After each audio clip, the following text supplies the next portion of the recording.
evening and welcome to the Town of Lexington Council meeting.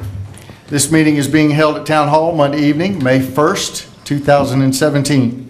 This meeting is being broadcast live and will be replayed several times over the next week. I'm Steve McDougall, your mayor of the Town of Lexington. At this time, I would like to introduce you, my fellow council members. To my left is Mayor Pro Tem Hazel Livingston. Good evening. To her left is Council Member Todd Carnes. Hello, everyone. To his left is Council Member Steve Baker. Good evening. To my right is Council Member Kathy Maness. Good evening. To her right is Council Member Ted Stambolitis. Good evening, y'all. And to his right is Council Member Ron Williams. Good evening. At this time, I would like to ask and welcome Pastor Ken Owens from Lexington United Methodist Church, if he would come forward and please offer invocation for tonight's meeting. Certainly, Welcome. thank you for the invitation to be here tonight, and thank you for what you do for our community. Thank you. Let us pray. Loving Lord, we thank you for this community, this great community. And we are blessed in so many ways, and all we have to do is turn on the news and see communities in other parts of the world that have to deal with things that we can't even imagine. But communities don't stay great unless they're tended. So thank you for all the people in this room tonight who care, who are here to try to do your will and help their neighbors. Give this council your wisdom. Give this room your spirit. Give us all your grace.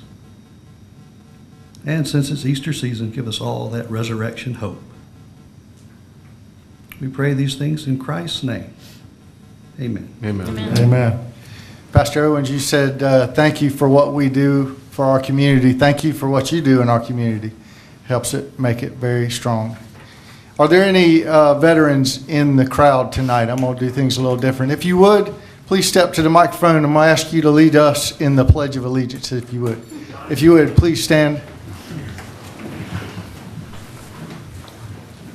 I pledge allegiance to the flag of the United States of America and to the republic for which it stands, one nation, under God, indivisible, with liberty and justice for all. Thank you. And sir, if you don't mind, just say your name and address for us so we can recognize you. Yes, Lance Young, 1721 Taylor Drive here in Gilbert. Mr. Young, thank you very much for tonight and for your service. Thank you very much. Thank you.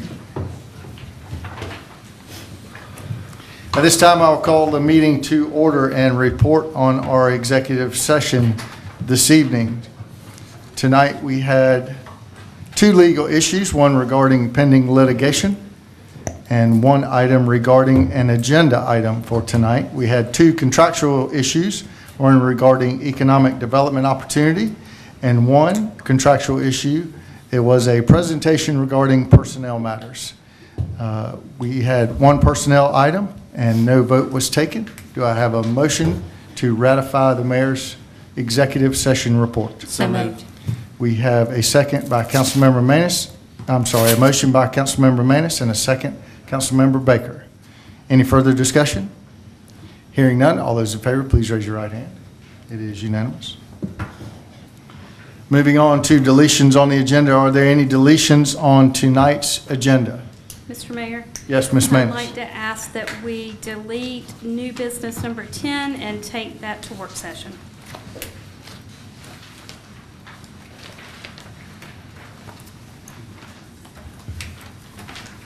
Ms. Maness asks that we take item number 10 under new business.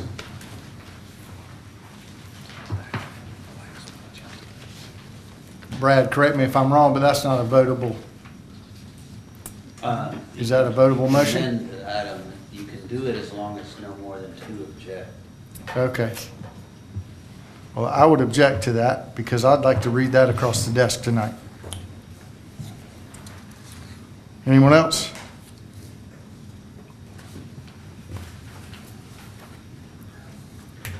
Hearing none, we will move that to our next work session is May 15th. Thank you. Item number 10 of new business is moved.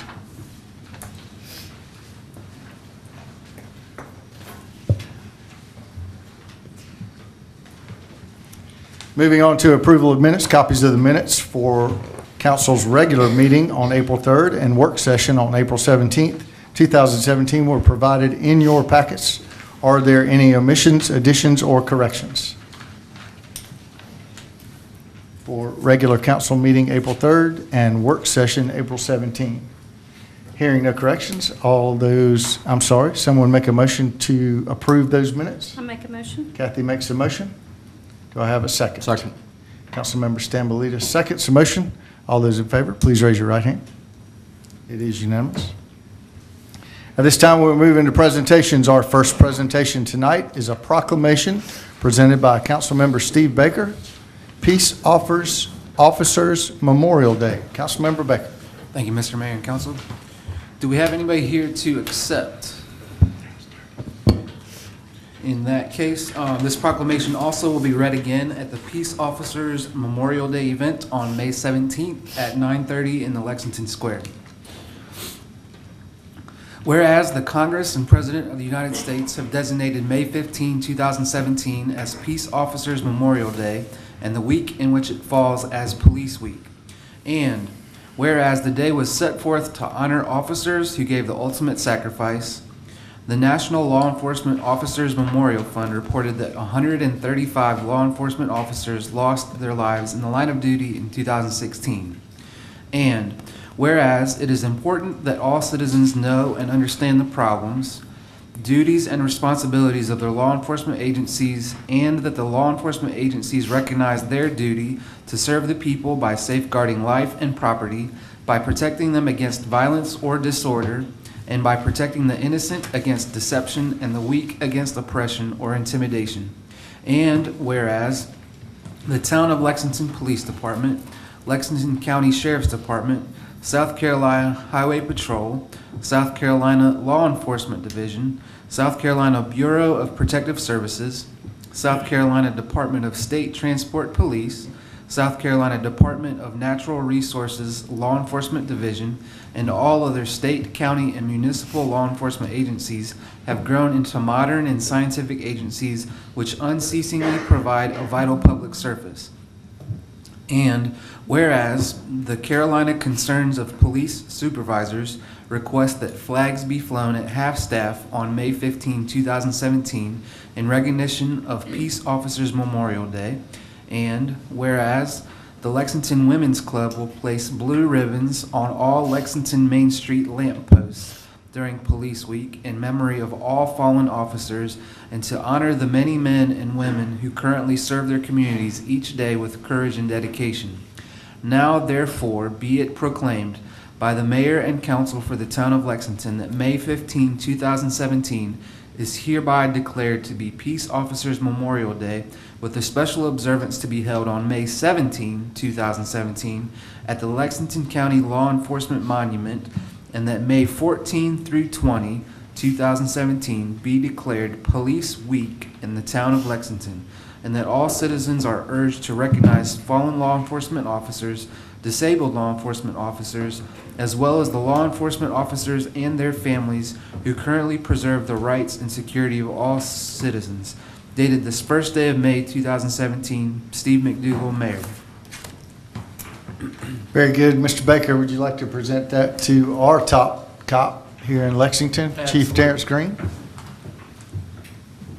And say thank you very much, Chief Green, for what y'all do. Thank you, sir. Do a wonderful job for us. Thank you. Take a picture.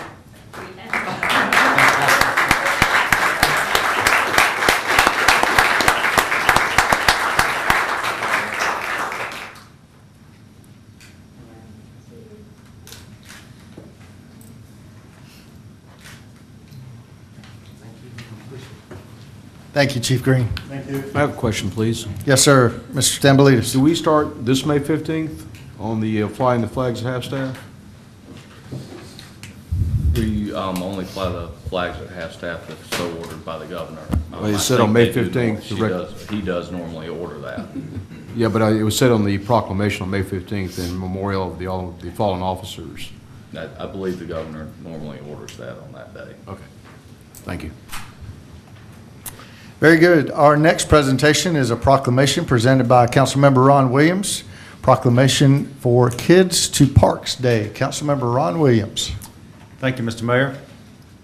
Whereas May 20th, 2017 is the 7th Kids Day to Parks Day organized and launched by the National Park Trust, and whereas Kids to Park Day empowers kids and encourages families to get outdoors and visit America's parks, and whereas it is important to introduce a new generation to our nation's parks because of the decline in park attendance over the last decades, and whereas we encourage children to lead a more active lifestyle to combat the issues of child obesity, diabetes, and hypertension, whereas Kids to Parks Day is open to all children and adults across the country and across the county, and will broaden children's appreciation for nature and the outdoors.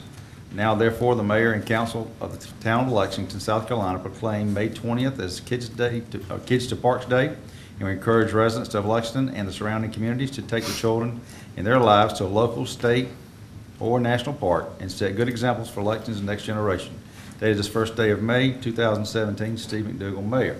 And this is going to be mailed to the National Park Trust. Okay. Very good. Thank you, Mr. Williams. Sir. At this time, we will move into a vision plan update. Vision plan update for May 2017. The Lexington Live Concert Series is off to a huge start. The town of Lexington hosts Lexington Live Spring Concert Series presented by Lexington Medical Center. The concerts take place at the Ice House Amphitheater. That address is 107 West Main Street, which was just named, the Ice House Amphitheater was just named the 2017 Municipal Association of South Carolina Achievement Award winner. So big round of applause for everybody, because that's a statewide award, and we're very proud of that. All concerts are on Thursday evenings beginning at 6:30. We hope you've made it out last month to the last three that we have, or if you haven't, please join us this Thursday at 6:30. We have 3 more to go. The next one is May 4th. Like I said, Liquid Pleasure. It's actually Kids Night. We'll have face painting and balloons and lots of activities for the kids, so we invite you to bring them all out. This is a free event, by the way, so everyone is invited. May 11th is a band called Right to Party, so that should be a good time. And May 18th, our last concert for the concert series, is the band that helped us open the amphitheater. The Root Doctors will be back for another round, so we look forward to the Root Doctors coming back May 18th. For more information on the amphitheater, for any of the events or a full calendar of events, you can visit the website at icehouseamphitheater.com. That does it. Oh, I'm sorry. It does not do it. That does it for the Ice House. Moving into the next, thank you. Moving into the next thing for our vision plan update is the farmers market. The farmers market for the town of Lexington will open the farmers market season on May 6, 2017. So that's this Saturday. The market is located at Lexington Square Park, 205 East Main Street, and will operate every Saturday from 9 a.m. to 12 p.m., running through September 30th, except for the weekend of July 1st. It will not run that Saturday. It will be closed that Saturday. The Town of Lexington Farmers Market uses a community-friendly atmosphere to promote, support, and engage local production while educating citizens on benefits of eating local, fresh produce, and supporting local artists and certified SC program. For more information about the farmers market, please contact Walker Brewer. He is the downtown venue promoter. His number is 803-358-7275, or visit our website at lexsc.com for more information. The next item on the vision plan update is the Wine Walk on Main Street. Saturday, May 13th, from 6 to 10 p.m. will actually not be on Main Street, in the street, but it will be on Main Street because it'll be at the Ice House Amphitheater. Exhibitors and restaurants will serve wine and hors d'oeuvres. Ticket price includes a complimentary wine glass, hors d'oeuvres, and wine tastings, and live music by the band Going Commando.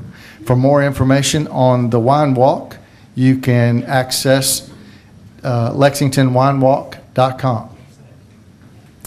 And finally, our first large-scale concert that we decided to embark on with Edwin McCain, live with Patrick Davis and his Midnight Choir, along with Finnegan and Bell, is completely sold out. It's sold out in 35 hours. So we're very proud of that. We look forward to the concert on June 30th. And hopefully it's not cooking hot June 30th, but we look forward to that concert at the Ice House Amphitheater. I hope that you got tickets, or maybe we'll have them back again. Maybe we can do another show with them later in the year. That's all I have for the vision plan update. At this time, we will hear from Mayor Pro Tem for the traffic update. Mayor Pro Tem. Thank you, Mr. Mayor. A new right turn lane will begin construction at the new Lexington Marketplace Fresh Market site this week. This work will be done during the day with occasional lane closures between 9 a.m. and 3 p.m. for several days. So guys, y'all be prepared because y'all will get calls. Anticipate delays and consider alternate routes during this time. Please use extra caution when in this area for the people that are working on that project. Road work is also ongoing at Northwood Road near 378 and SC6, and new right turn lane and sidewalks are being constructed there.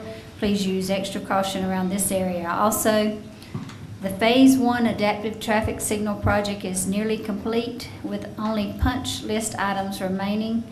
All 19 signals are expected to fully be adaptive in 2 weeks. As with the other signals that have come online, there is an adjustment period that will be ongoing for a short time. The next traffic committee meeting will be next Wednesday, May the 10th at 8 a.m. in the 3rd floor conference room of Town Hall. And finally, if you're aware of any traffic issues, please contact 359-1027 and let us know. Very good. Thank you, Mayor Pro Tem. At this time, we will open the meeting up to public hearings. Public hearings are limited to 5 minutes without objection. We will hold the public hearing for the items on the consent agenda together. And that will be final reading of annexation of a portion of Lexington County Tax Map number 3500-0320, 3500-03005, parcels 3500-03122, parcel 3528-01-0145, parcel 3500-03-002, parcel 3500-03156, parcel 3500-003-003, parcel 3500-003-162, and parcel 3696-06-005. Anyone here wish to speak to that?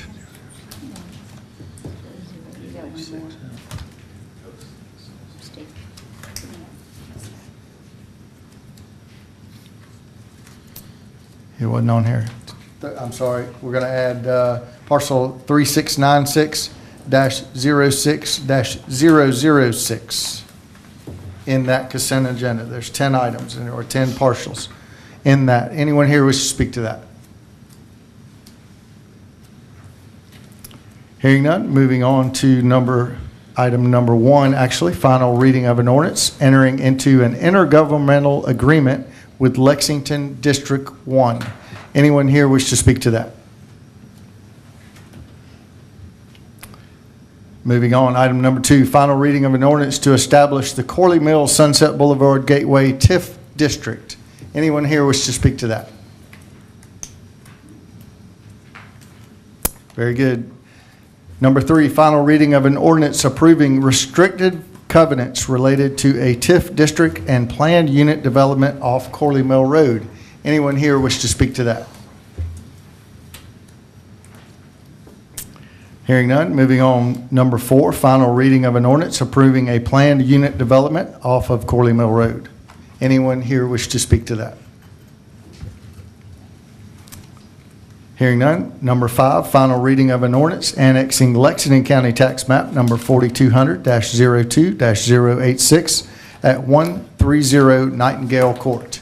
Anyone here wish to speak to that? Hearing none. Item number 6, final reading of an ordinance annexing a portion of Lexington County Tax Map number 4200-09-005 located at 294 Fox Glen Road. Anyone here wish to speak to that? Hearing none. Moving on, number 7, final reading of an ordinance annexing Lexington County Tax Map number 4200-02-085 located at 136 Nightingale Court. Anyone here wish to speak to that? Hearing none.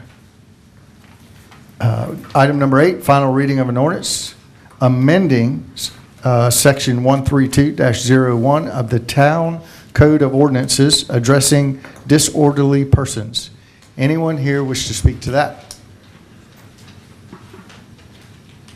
Hearing none, that concludes our public hearings for this evening. We will move right into old business. Our first item of old business is from Councilmember Kathy Maness, consent agenda.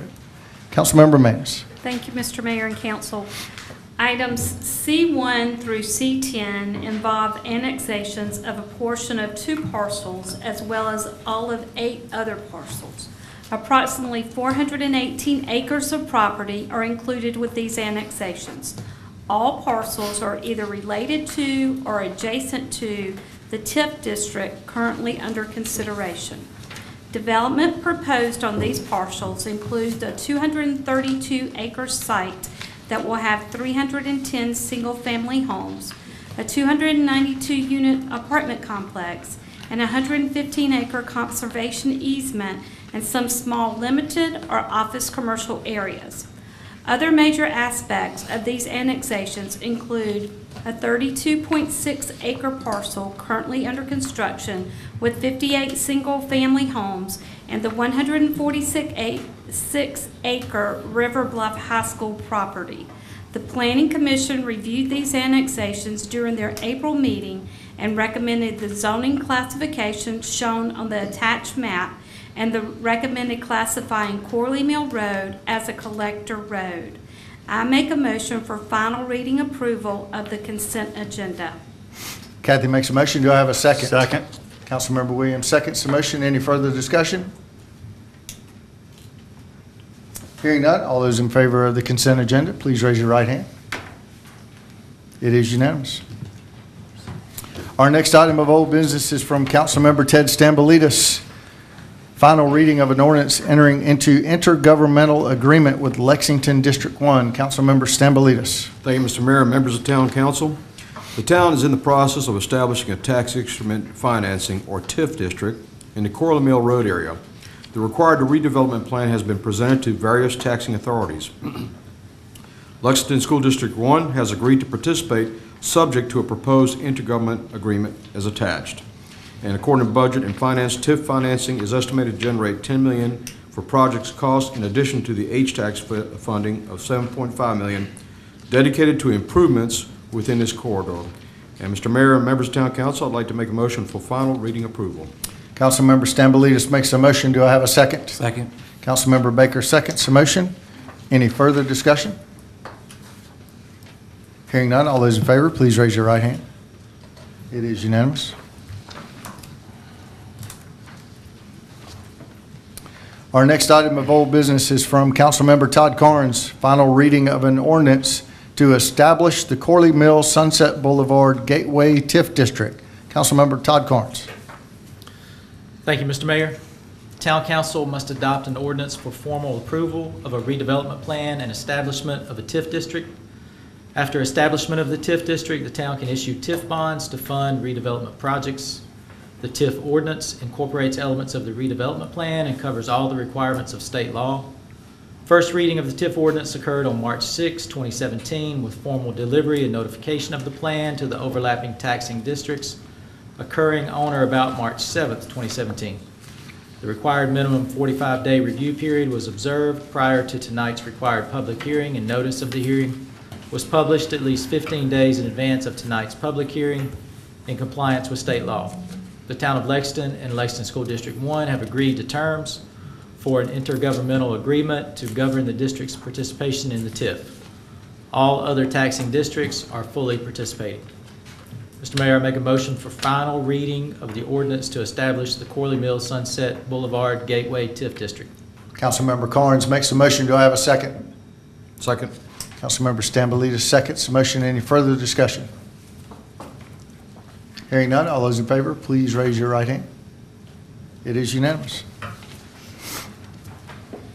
Our next item of old business is from Councilmember Ron Williams, final reading of an ordinance approving restrictive covenants related to a TIF district and planned unit development off of Corley Mill Road. Councilmember Ron Williams. Thank you, Mr. Mayor.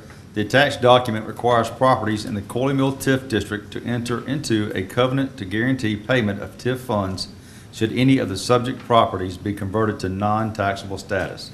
The document will be recorded as a covenant to ensure the payments are made and shall be binding upon future owners, successors, or assigns of the affected properties. I would make a motion for final reading of an ordinance approving this restrictive covenants related to the TIF and the planned unit development. Councilmember Williams makes a motion. Do I have a second? Second. Councilmember Carnes seconds the motion. Any further discussion? Hearing none, all those in favor, please raise your right hand. It is unanimous. Our next item of old business is from Councilmember Steve Baker, final reading of an ordinance approving a planned unit development off of Corley Mill Road. Councilmember Steve Baker. Thank you, Mr. Mayor and Council. Mr. Craig Waits and Mr. David Tuttle submitted a request for approval of a planned unit development located on Corley Mill Road across from River Bluff High School.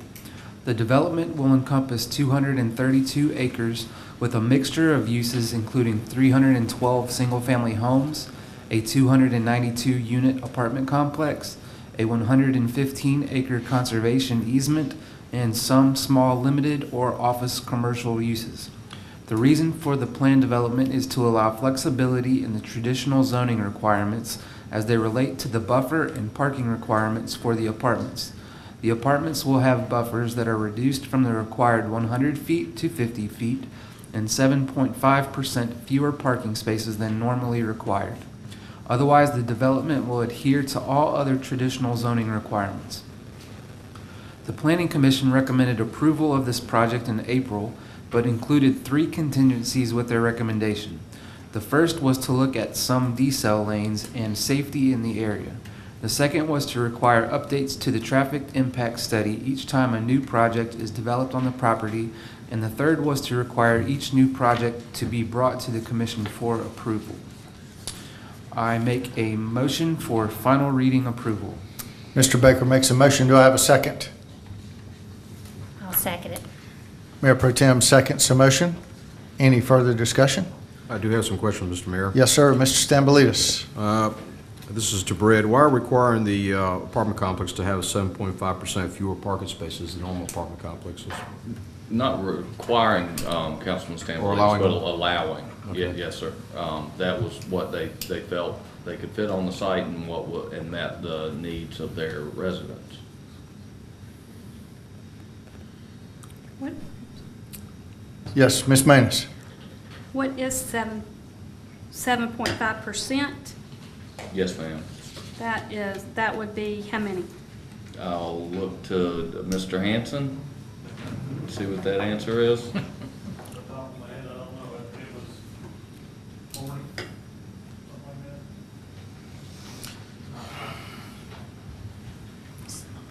that. So basically, did they go down from 3 for a 3-bedroom to a 2? Right. Okay. 600 and some odd, 580 or something. And you thought sitting on the right side of the room was going to hide you from... There's 584 total parking spaces on the property, and like 624 that they needed. Now, is some of that being done because we have such a large conservation area too, along with this project, and it's a big piece instead of individual? Some of The reduction in their setbacks and, or their buffers and the I believe parking that places. probably has something to do with it, yes, ma'am. That and the topography of the property. Mr. Mayor, I have a Yes, sir, couple of Mr. questions. Stambolitis. Is a conservation easement, in other words, for wetlands, basically? Yes, Okay, so they can't build on it anyway, basically. pretty much. Well, you know, It'd we be very require, difficult to do we that. we created standards for our apartment complex that everybody had to follow, and a few months ago, or weeks ago, we shot down a few apartment complexes because of the parking situation. I'd like to see this personally resubmitted with the required parking space, and I think 7.5% back to the required amount wouldn't hurt. If we could hear from the planning commission, I'd like to get their opinion on it too. Did the planning commission make this recommendation?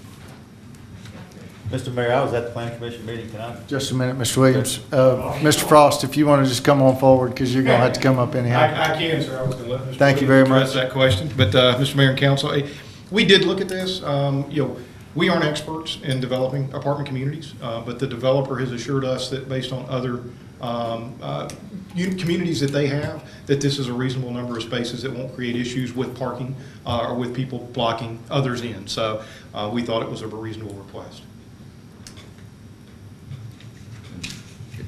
Yes, sir, Mr. If I Poole. could speak to that additionally, I can say that and the developer's here, and they could speak to it too, but the normal requirement for a parking is, per unit, is 1 for a 1-bedroom and 2 for a 2-bedroom. In other communities, we require 3 for a 3-bedroom, and that's an unusual requirement. So I would say we normally require more than pretty much everybody else does for parking. It's a common complaint from developers that our requirement is an excessive requirement. But it is in our comprehensive plan, correct? No, sir. The parking requirements is not in our comprehensive plan? No, sir. No. Isn't this kind of different too, because this is a. Mayor Pro Tem. Excuse me. Go right ahead. A planned unit development, that it's a bigger parcel, it's not like an individual. Yes, ma'am. The PUD in state law allows council and the planning commission to have flexibility when you're looking at development of this scale. This is 250 some odd, 263 some odd acres that you're planning at one time. So it allows you a much greater level of control. So you can allow some easing of some requirements if necessary so that you can get things that you want. You know, the conservation easement as was brought forward is a good example of that. You know, that it's rare that we see a project. We see projects with wetlands all the time. It's rare that we see them enter into a conservation easement, which dictates that that land is going to stay exactly the way that it is for the future. It's, you know, rare to see that happen and something that should be lauded. Mayor Pro Tem. I think one thing too, Councilman Stambolitis, is that with this project, everything is out there and proposed at one time, where when you have other developments that may be apartments or housing development, then they may not know. They may be done at separate times, but this is all out there. Everybody knows what's going to be there, so it's not a surprise that it's going to be scaled down as far as the buffers and the parking places. Excuse me, but if you would take a minute to read the last paragraph of the background, we do have some flexibility in there because of what our planning commission did. Mm-hmm. They did ask that every time something new was developed, they bring it back to planning commission. So if we do find we have an issue, planning commission then has the right and the time to make those adjustments, Mr. Mayor? if that would satisfy. Yes, Kathy Mendes. I was at the planning commission meeting, and they also talked about the decel lane. So that was part of their recommendation. Is there anything we as a council can do to say they have to put that in here? Or can we just take it as, I mean, our planning commission does a great job, and they look out for the safety of our citizens. They are wonderful. And that was a big concern for them. And so they've put it here to us as a recommendation. So where do we go from there? Mr. Poole. Mr. Mayor, staff specifically Randy, the traffic engineer's taken a look at that, and he feels like he's come up with a reasonable metric, which is a higher standard than what DOT has, i.e. it would happen sooner than DOT's standard to require the decel lane, which was the valuable part, as you said, of the Planning Commission requiring additional traffic impact studies as further development happens. So our recommendation would be, once that metric is hit, then we'll be telling the Planning Commission, okay, we've reached the point at which that the decel lane is merited or required. And again, that would be at a greater point than what DOT would require. So it will happen sooner than if DOT was reviewing it. Mr. Mayor? Yes, sir, I'm sorry. Mr. Carnes. Mayor? Yes, sir. But the language here is confusing. We're passing an ordinance and it says the first was to look at some decel lanes. I think I to want something in consider. there about require. I mean, it has to be harder than that, right? That doesn't mean anything, I don't think. I would say that in this case, the softer language is better, because that gives the Planning Commission the authority to act at what time, because they're going to be reviewing every future development on the track for its traffic impact. At any point in time, they feel like, hey, it's met now. Again, ideally using that metric as recommended by the traffic engineer. But once they feel that that standard's met, even if it's a smaller project that maybe wouldn't necessarily require a decel lane, if reviewed on its own, they can say now, okay, now the sum of this is required. Okay, but what is being approved development-wise, I mean, the PUD's being approved, but as far as the actual construction approval at this state is just the multifamily? It's 100 residential single-family units and the multifamily. And the entire multifamily? Yeah, and nothing else has been approved or reviewed. And so that's, from what I see, residential-wise, that's probably 70% of what is allowed in PUD. Outside of commercial, that's about 70% of the residential. From single family, yes, so that's right. So the thinking on that is there 70% going to get completed now, and at 85% there's going to be a requirement to do these extra traffic measures? Well, That's a little confusing. it's not a percent. It's more technical than that, in that it's an actual traffic count. So let's say, and I'm going to use an example that wouldn't go there just for ease of understanding. Let's say that on one of the commercial out parcels they were going to put a McDonald's restaurant. Okay, that has a huge traffic impact and would tip the scale immediately that would be required at that time.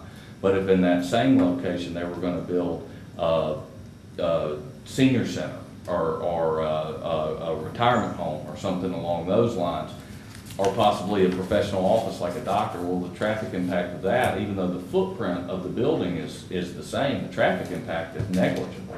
So it may not tip the scale at that point. So I guess that was what my point is. It gives you that flexibility that when it's there, and you can say, okay, now you got to do it, because you're reviewing every step of the process as it goes through. But maybe, Mr. Edwards, maybe you can you help us out and talk to us about the traffic study? Because I guess that means that at that residential capacity that we're talking about, with the entire multifamily unit and 100 residential units, that the requirements for Corley Mill are? Currently, the traffic study that was done, based on the projected or planned development, showed 19 trips, peak hour trips, coming from the west or from SC6 direction.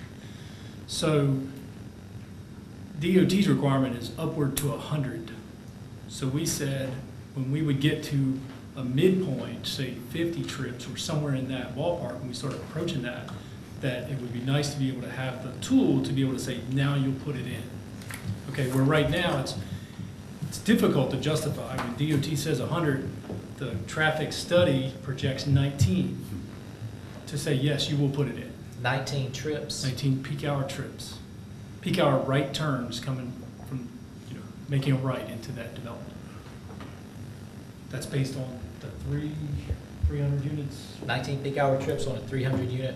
Yep, coming from that direction. It's directional. I mean, they have a left turn planned at both entrances because of the high volume of trips that are coming from the Corley Mill 378 intersection. Do you know offhand what that number is?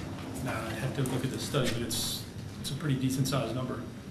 I mean, 300 units produces 0.6 trips, peak hour trips, times 350, plus the 100 times 10, So 200, you're talking about like 200 peak hour trips. something like that, yes. But Of which there is a- 10% is coming from the west or from the dam. Uh-huh. So, and 90% are coming from the other direction. So exactly what accommodation is on Corley Mill to handle 200 peak hour trips, 200 additional peak hour trips coming The- from 378? There's a left turn proposed in each of the entrances. One left turn is currently there, it's a twiddle lane. I mean, how many can you stack in a left turn lane like that? It's, I mean, 200 peak hour trips over two entrances is not a big stack, especially during peak hour. There's not a lot of opposing traffic where we all think AM and there's this huge stack. That doesn't exist in the PM, which is when, the bulk of the traffic is returning. In a traffic study like this, are these traffic counts taken and modeled in SCO DOT software where we see them exactly as we did like with our Yes. one-way pair, things of that Yes, they nature? are. Yeah, it's all DOT approved or accepted software. Can we get access to that where we could see the modeling of those trips and the stacking of those cars? Did you see that? Like, could we see that? When you're saying in that software that's running it. Correct. Typically, a small development like this, you don't go to that expense to program this, So you don't model it in that software? not in that software. We use DOT approved software to get the diagrams and everything that show so many trips turn left, through movements. But it's all based on current traffic and then projected movements that are historical in nature based on other developments. So we're looking at about a 10% traffic generation coming from the west, and it just doesn't reach the threshold that we would really see a use of that right turn lane. And this traffic study and traffic counts and everything is all inclusive of existing River Bluff traffic? Yes. The other thing that, with the Planning Commission's recommendation, I think it was number 2, was the opportunity to change the traffic impact study with each new development allows us to actually look at how the development, once it's fully built out, looks. Once the apartment complex, maybe there are more trips coming from the right, and we hit that number sooner, even with, as Britt said, maybe a medical facility or something, and it triggers it.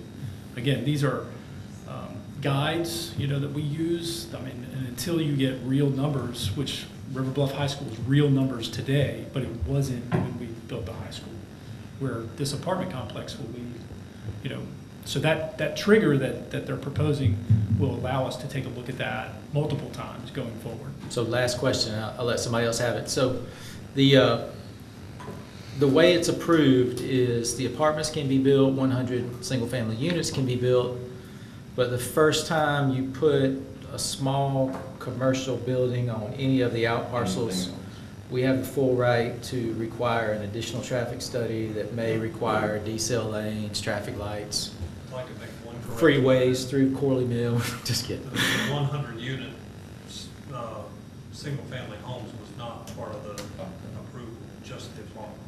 So anything beyond the apartments has to come back to the plan. So even when the single families come into play, Yes, sir. there's The a, traffic study included a projection for the single 100 homes, but there was no site plan or anything submitted for anything beyond the apartments.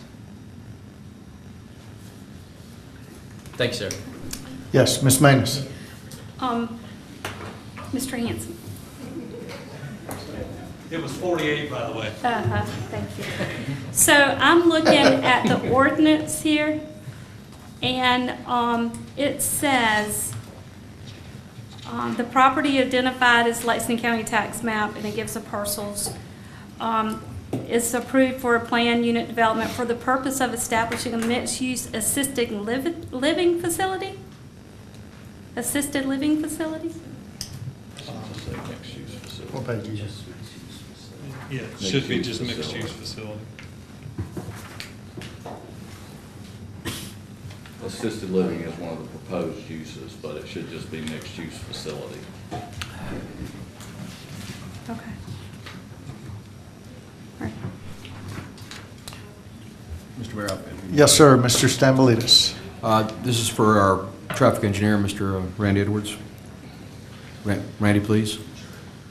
What is the traffic count on Corley Mill Road now? I know we went around statistics, but what is the actual traffic count on Corley Mill Road? The ADT is around 9,500 a day. And this development, how much are we expecting it to increase the traffic flow?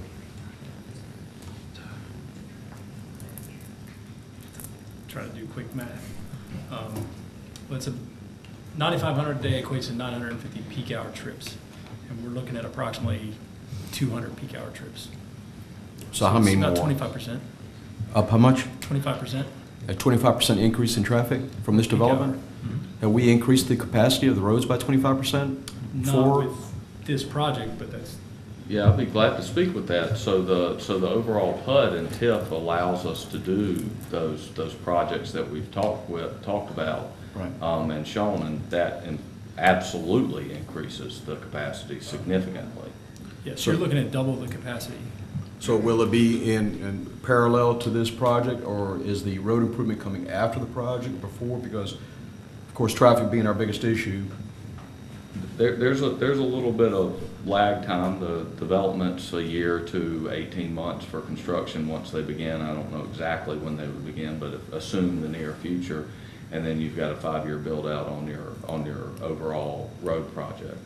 So it'll be 5 years before we actually see the improvements. The total improvements, yeah. So you got a lag of, what's that, 3.5 years? So for 3.5 years, our traffic will increase by 25%. It will. But I will say we always talked about in those road improvements, there were some smaller projects that we could do immediately this summer, to be exact, that would increase traffic flow on that road immediately. So we would be doing that. Area. Yes. Correct. And council has made, staff has made the commitment to council that as additional, so 2 have been identified that are similar projects you speak, but as we're able to identify those as the study goes on, we will break those out and attempt to do those at a faster pace. Correct. All right, Mr. Mayor. Yes, sir, Mr. Williams. Mr. Hanson, I know we discussed, because we discussed for about 3 hours that night and then the meeting the next day, about traffic control.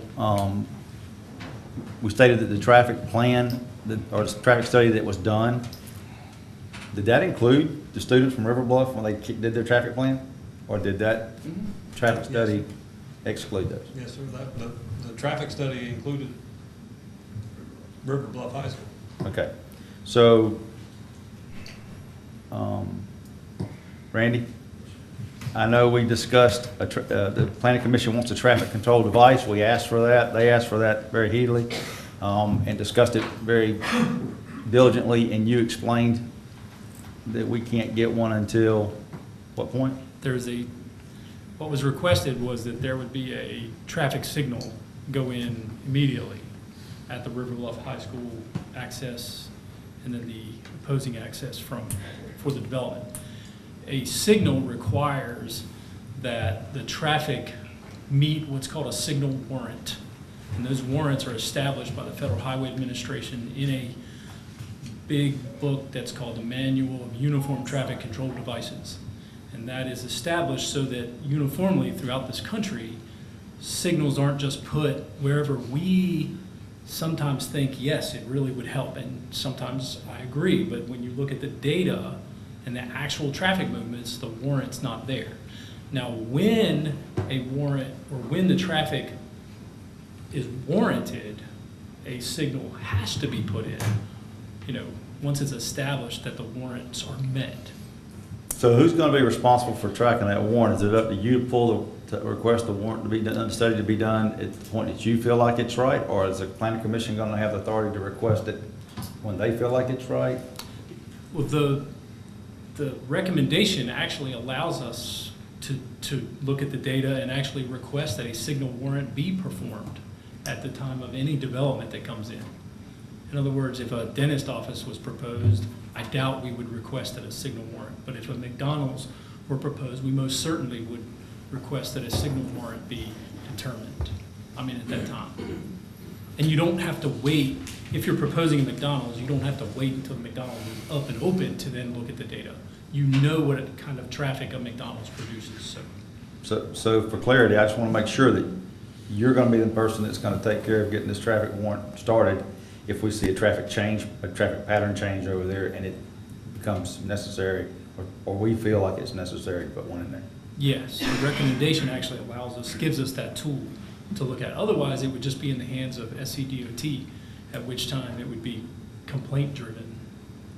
Okay. This actually gives us authority to look at it. Thank you. Mr. Hanson, on the construction traffic entrances, have you looked at this plan and decided where you're going to put the construction traffic entrances based on the fact that those trucks will be coming from 378 to River Bluff while students and parents will be exiting River Bluff? And there's only... Construction entrances would most likely be, as shown on the plan, same entrance points, because they'd have to have to build those access roads. Okay, so we're going to let them do construction entrance right across from the main entrance from River Bluff. We won't restrict them maybe to the top entrance or request they only use the top entrance for construction? We haven't gotten to the point where they've designed the project to have that conversation with them yet. What Okay. you've got right now is a sketch plan, so. Okay, and are the developers here? Yes.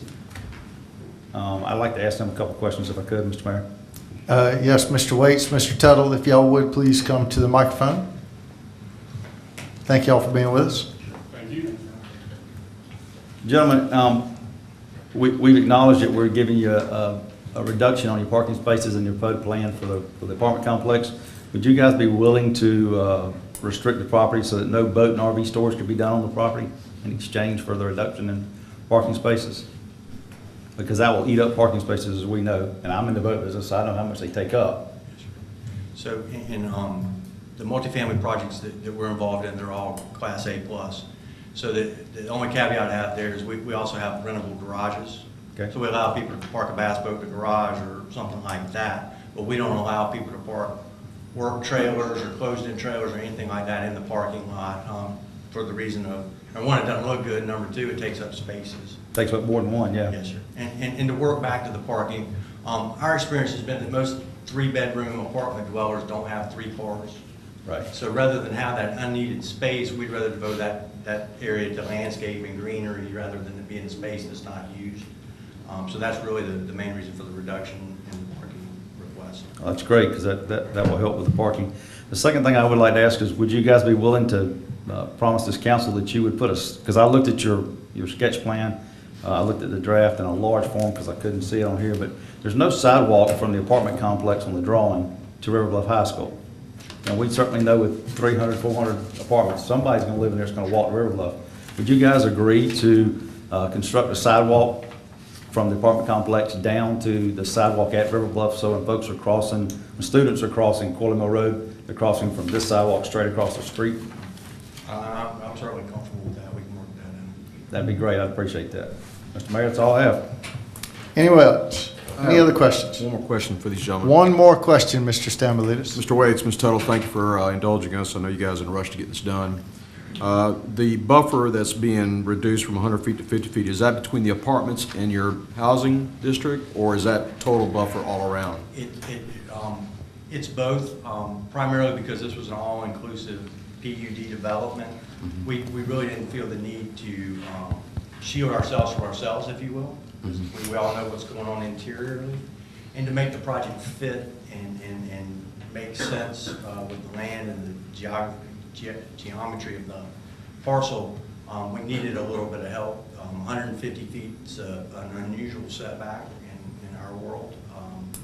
We're also the developers of Lake Carolina and Northeast Columbia, and we don't have 150 foot setback. So that was hard to overcome, so we appreciate the accommodation there, if council's willing to do that. Is it 150 or 100 feet? I think 150 is what is required, and then they've gotten a variance down to This says 50 feet. 100. All right, this ordinance says 100, from 100 feet to 50 feet. It's, because there's roadway on 3 sides of the project, it's 100 feet. Oh, okay. From right of way, it That's different. normally would be 150. Thank you, Mr. Mayor. Any other discussion? Yes, sir, Mr. Mayor, one more. Yes, sir. Mr. Carnes. This is maybe, Mr. Edwards, or maybe you guys can handle it. Just trying to figure out how do we frame this up so that we have a lot of variables in the equation, including TIF district, financing, DOT, fixing the mess that already is that area, that everybody in our community dodges because of traffic scenarios.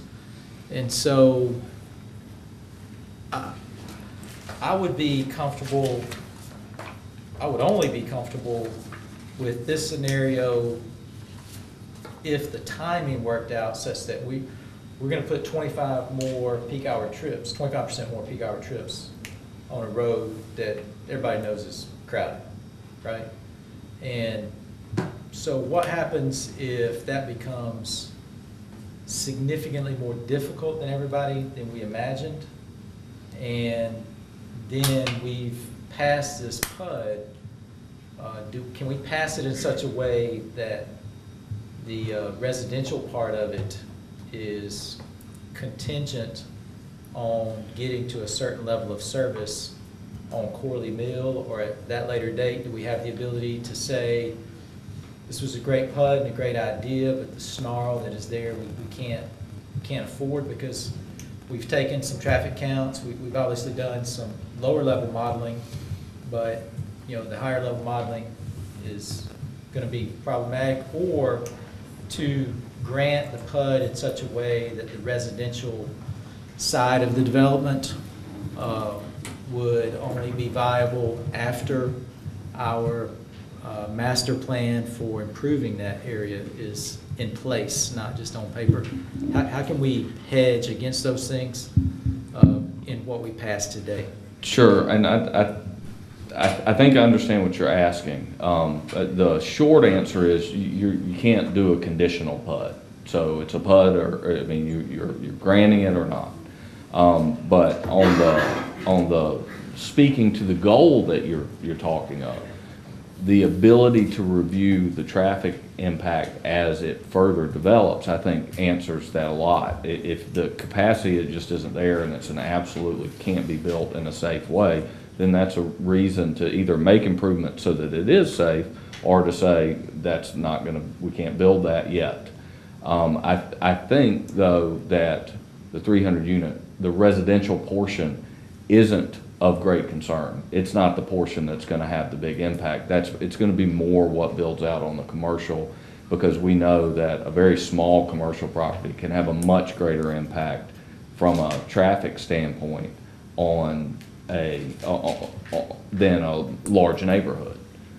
So I think that having that ability to review it as you go already gives you the built-in authority for what you're asking. But again, the short answer is no, you can't put those conditions on the PUD, but you can say, hey, we're going to review further when stuff comes. Understood, but I would be very uncomfortable with a metric of what is safe. Like, can't there be a metric based on some type of level of service? Because that word safe is a hard threshold to meet. Well, and I see what you're saying, and yeah, and that's, so let's talk about we talked about the decel lane and what triggers that. And Randy indicated that DOT's requirement is 100 trips, but ours is 50. So they're saying 100's safe, and we're saying no, it's more like half of that is when we need to be looking at that.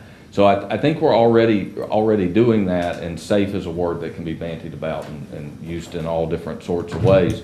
I would say we're putting a higher standard on our development than what is allowed in other places. And I think that speaks to what you're speaking of. One thing that was pointed out that I'll follow up on is that the traffic impact from residential. Again, residential impact's different than commercial impact, but the residential impact is going to be going with the flow, if you will. So when that traffic's coming up Corley Mill from the 378 intersection, there isn't a tremendous amount of traffic in the other direction. So they're going to be able to better make that turn. Where we would have issues with, significant issues with traffic is going to be something that has a different pattern that's going against the flow, and causing people to make movements at odd times. And I mean, we keep saying McDonald's. I don't think anybody's even suggesting that there's going to be a McDonald's on the site, but it's an easy example that, you know, if you had that there, well then, okay, that's going to have a completely different impact than 300 residential units. Even if the total counts over the day were similar, the impact is significantly different. And so, again, being able to review it as you go for traffic impacts allows you a lot of flexibility in what you've requested. Thank you, Mr. Poole. Yes, sir, Mr. Edwards. One thing, just for clarification, so that Councilman Carnes, this development, and along with several other developments, were actually included in the master traffic model that you've seen. So that traffic, all this at build out. So whenever there was, and I think the original we saw was over 300 proposed residential. And so yes, for this particular approval, a low-level, site-specific traffic study was done, but all of these were included in our big model, which showed you the levels of service, which has gotten us to where we are today with the 2040 projected traffic. Correct. And yeah, and that's valuable. I could foresee a day of having some tension, of us sitting here and developers wanting to put additional things on this site, and us saying our roads can't handle it for another 3 years because we're 3 years away from our master plan fix, which actually handles that.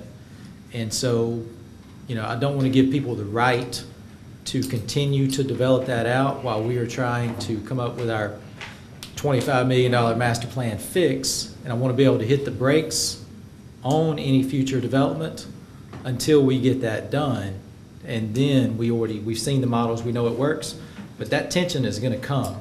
I may not even be here at that time, but somebody's going to be here, and we need to set ourselves up to ask our developers, and developers are always in a hurry, and I understand, I am too. How do we put a governor on that? Is there something where we can do that? Yeah, you can do that, but you can only do it 3.5 years. You got to pay taxes on this property while it's dormant. How do we do that? Well, again, you can't do a conditional PUD, but I think that a lot of what you're asking is built into the requirement to continually review traffic. I would point out, I think it's important to note that you don't see a residential build out on the same, for a single family home doesn't build out anywhere near like an apartment complex or a multifamily home does, because they're building all of that at once. I think we can use Bar Lake as an example of that. Even though that's a similarly sized neighborhood, it's been under construction for 3 years and probably has another 3 years to go. So if they take a similar build out time, assuming they start in the next year or so, get their approvals and move forward on their single family homes, I wouldn't expect it to be anywhere near complete by the time we're finished with our projects on Corley Mill, which are separate than this. So those build outs are tremendously different for single family homes. They just don't, theoretically you could build them all at once, but I've never seen anybody do that. Okay, Mr. Mayor. Thank you. Yes, sir, Mr. Stambolitis. Last question, I promise. The TIF district is based on the improvement of that particular property, then taxes thereafter. So my question is does this development play into the calculations of our increased revenue that's going to be used for the TIF district for the improvements? Is this what's taken into consideration? Yes, sir. This is the TIF district. Of funding the TIF district. So this development really consequently helps provide some of the money that's going to be doing the development of the roads, and I needed to know that. It provides many millions of dollars to go towards that. I think 15 total over the 20-year period. So forgive me for asking these questions, but the reason why we're doing this is because traffic is an issue, and we're all talking about it, worried about it, and we want to decrease the traffic. But you guys are the key element financial to making this thing happen. So I don't want to kill the goose for the gander, but you understand our concerns. So Appreciate your understanding. Mr. Waits, Mr. Tuttle, thank y'all very much. Mr. Mayor? Thank you. Yes, sir, Mr. Baker. Call for the vote. Thank you, Mr. Baker. We have a motion and a second on the floor. All those in favor, please raise your right hand. All those opposed? It is unanimous. Mr. Mayor. Yes, Ms. Manus. I want to thank this council, our planning commission, the staff, our developers, because this was a very healthy discussion that we just had. And I hope that our citizens can see how this council is concerned about the traffic there and the safety. And so I just appreciate this council, along with our staff, planning commission, and developers for having this conversation about this very important piece of property. Thank you, Mr. Mayor. You're welcome, Ms. Manus. Very well said. Thank you. Moving on, number 5, final reading of an ordinance annexing Lexington County Tax Map number 4200-02-086 at 130 Nightingale Court. Mayor Pro Tem. Thank you, Mr. Mayor. McGuinn Homes LLC owns .79 acres located at 130 Nightingale Court and has petitioned to annex the property. A single-family home is being constructed on this site. Properties in the town near this one are zoned protected residential and protected residential 2. Nightingale Court is classified as a local road. The Planning Commission reviewed this annexation during their March meeting and recommended protected residential zoning for the property and local road classification for Nightingale Court. I make a motion for final reading of approval. Mayor Pro Tem makes a motion. Do I have a second? Second. Councilmember Williams seconds the motion. Any further discussion? Hearing none, all those in favor, please raise your right hand. It is unanimous. Moving on, item number 6 is from Councilmember Kathy Manus, final reading of an ordinance annexing a portion of Lexington County Tax Map number 4200-09-005 located at 294 Fox Glen Road. Councilmember Manus. Thank you, Mr. Mayor and Council. Kristen Nichols owns 1.1 acres located at 294 Fox Glen Road and has petitioned to annex a portion of the property. A single-family home is located on the site. Properties in town near this one are zone limited commercial. Old Cherokee Road is classified as a collector road, and Fox Glen Road is classified as a local road. The Planning Commission reviewed this annexation during their March meeting and recommended protected residential zoning for the property and to continue the existing road classifications for Old Cherokee Road as well as Fox Glen Road. I make a motion for final reading approval. Councilmember Manus makes a motion. Do I have a second? Second. Councilmember Williams seconds the motion. Any further discussion? Hearing none, all those in favor, please raise your right hand. It's unanimous. Moving on, next item of old business is from Councilmember Ted Stambolitis, final reading of an ordinance annexing Lexington County Tax Map number 4200-02-085 located at 136 Nightingale Court. Councilmember Stambolitis. Thank you, Mr. Mayor and members of Town Council. Christopher and Sherry Tracy own .79 acres located at 136 Nightingale Court and have petitioned to annex the property. A single-family home is being constructed on the site. Properties in town near this one are zoned protected residential and protected residential 2.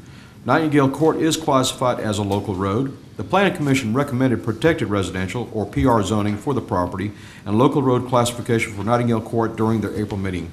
I'd like to make a motion for final reading approval. Councilmember Stambolitis makes a motion. Do I have a second? Second. Councilmember Baker seconds the motion. Any further discussion? Hearing none, all those in favor, please raise your right hand. It is unanimous. Our last item of old business is from Councilmember Todd Carnes, final reading of an ordinance amending Section 132-01 of the Town of Code of Ordinances addressing disorderly persons. Councilmember Carnes. Thank you, Mr. Mayor. Staff is asking Town Council to consider amending Section 132.01 of the Town Code of Ordinances to read as attached. The revisions are suggested so as to make the ordinance more clearly enforceable in municipal court in certain situations. Mr. Mayor, I ask for final reading approval for the amending of Ordinance 132.01 of the Town of Lexington Code of Ordinances regarding disorderly persons. Councilmember Carnes makes a motion. Do I have a second? Second. Okay. Mayor Pro Tem seconds the motion. Any further discussion? Thank you, Chief, for strengthening that ordinance. All those in favor, please raise your right hand. It is unanimous. Thank you, Mr. Cunningham, as well. At this time, we will move into new business. Our first item of new business is from Councilmember Ron Williams. First reading of an ordinance rezoning 124 Vera Road. Councilmember Ron Williams. At the April 3rd, 2000 council meeting, Town Council referred a request to rezone 124 Vera Road back to the Planning Commission to consider changing the zoning for this parcel from protected residential to general commercial. Properties in the town near this one are zoned general commercial. Properties across the street are zoned industrial. Planning Commission reconsidered the zoning of this parcel during their April meeting and recommended changing it to general commercial. I make a motion for first reading approval. Councilmember Williams makes a motion. Do I have a second? Second. Councilmember Baker seconds the motion. Any further discussion? Hearing none, all those in favor, please raise your right hand. It is unanimous. Item number 2 of new business is from Councilmember Steve Baker. First reading of an ordinance entering into mutual aid agreements with North Myrtle Beach and Johnston. Councilmember Steve Baker. Thank you, Mr. Mayor. The Lexington Police Department is entering into a mutual aid agreement with the Johnston Police Department and the City of North Myrtle Beach Department of Public Safety. The proposed agreements are attached. I'll make a motion for first reading approval. Councilmember Baker makes the motion. Second. Councilmember Corner seconds the motion. Any further discussion? Hearing none, all those in favor, please raise your right hand. That is unanimous. Our next item of new business is from Mayor Pro Tem Hazel Livingston. First reading of an ordinance to adopt the FY 2017-2018 budget in title only. Mayor Pro Tem. Thank you, Mr. Mayor. South Carolina law requires town council to adopt a balanced budget each year. Budget revenue and expenditures are attached as well as the draft ordinance. I make a motion for first reading of approval in title only for budget for fiscal year 2018. Mayor Pro Tem makes a motion for first reading approval. Do I have a second? Second. Councilmember Stambolitis seconds the motion. Any further discussion? Hearing none, all those in favor, please raise your right hand. It's unanimous. Item number 4 is from Councilmember Kathy Manis. First reading of an ordinance provide for the FY 2017-2018 tax levy. Councilmember Manis. Thank you, Mr. Mayor and Council. South Carolina law requires town council to adopt the tax levy each year. Attached is the draft ordinance for the tax levy for FY 2017-18. I make a motion for first reading approval. Councilmember Manis makes a motion. Do I have a second? Second. Councilmember Williams seconds the motion. Any further discussion? Hearing none, all those in favor, please raise your right hand. It is unanimous.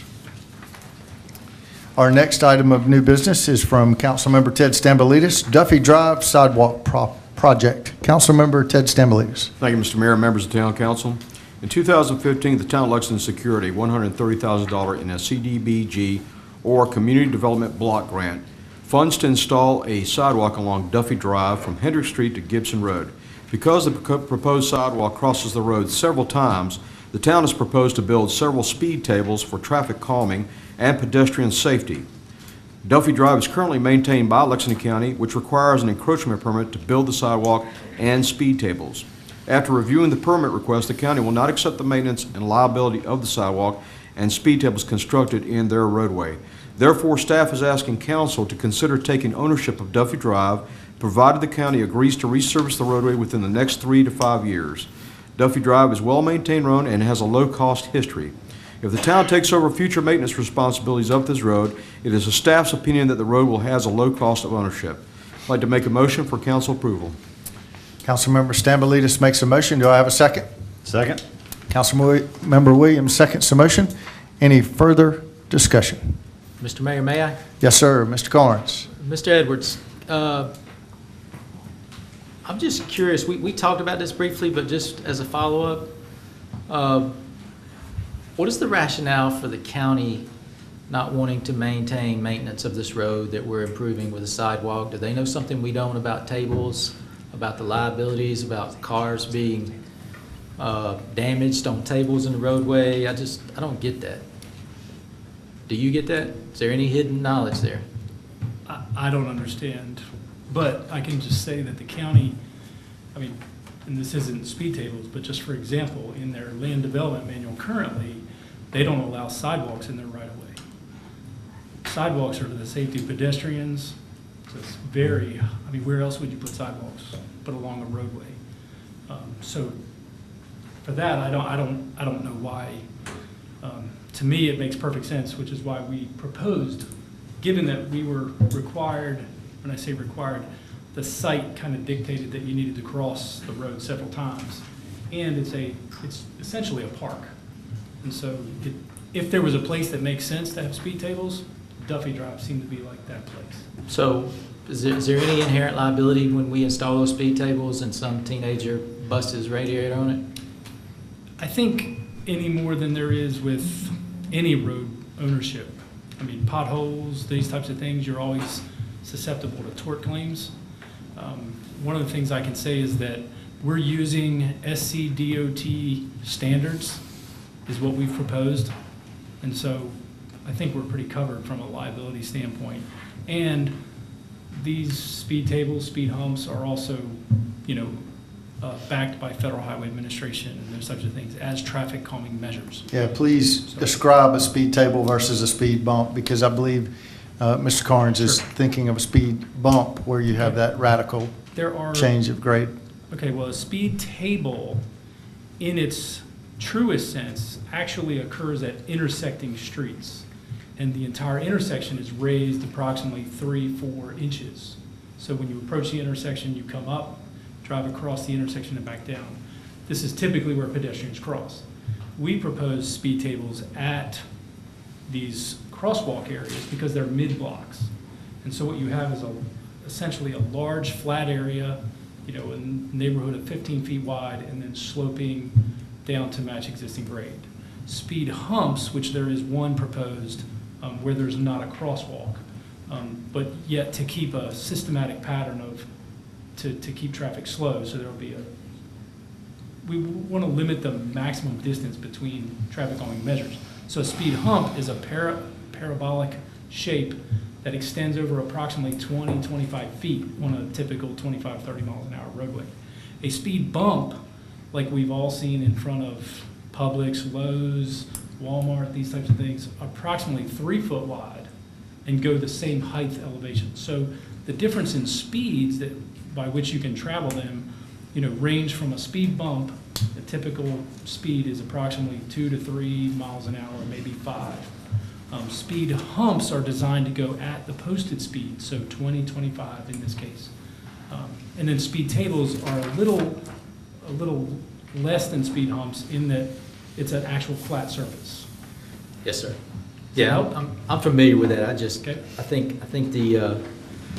think we'd like to see road maintenance going from towns to counties and not from counties to towns. It feels like we're taking a step backwards because we don't have nearly the infrastructure.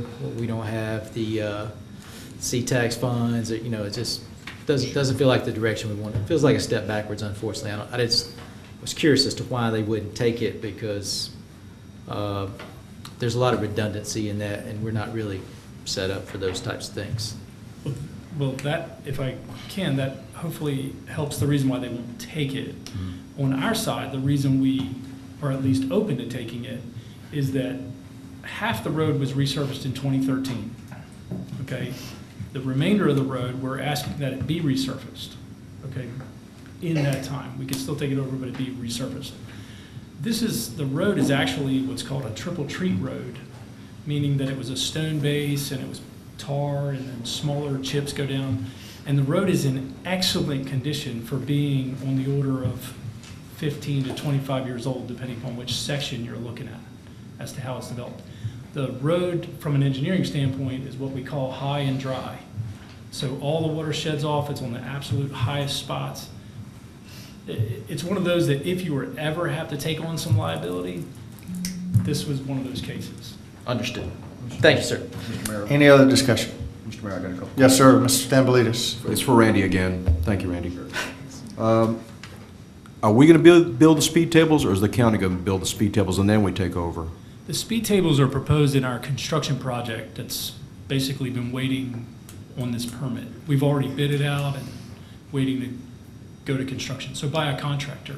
How many tables are you talking about proposing? How many There's tables? four locations. Right. Do you think 130,000 is enough to do the sidewalks and the speed tables? We already have a bid from a contractor ready to go. And then, is this taking into consideration the traffic that's going to be increased by the enlarging of the park? Because from what I understand, Lexington County just purchased an additional, 50 acres, if I'm not mistaken? Is Duffy Drive going to extend to that new section, or do we even know what? That section's off of Satcher Road and Bar Road. Okay. And the comment that I had was, I think this is a good idea. I used to coach soccer there. There's a lot of kids back there. It's a surprise that we haven't had more accidents back there. I think the speed tables will probably help keep injuries down to a minimum and save lives. So I think it's a good idea that we put the speed tables. Very good. Any other comments? Hearing none, we have a motion and a second. All those in favor, please raise your right hand. It's unanimous. Our next item of new business is from Councilmember Todd Carnes, 1944 fire truck. Councilmember Carnes.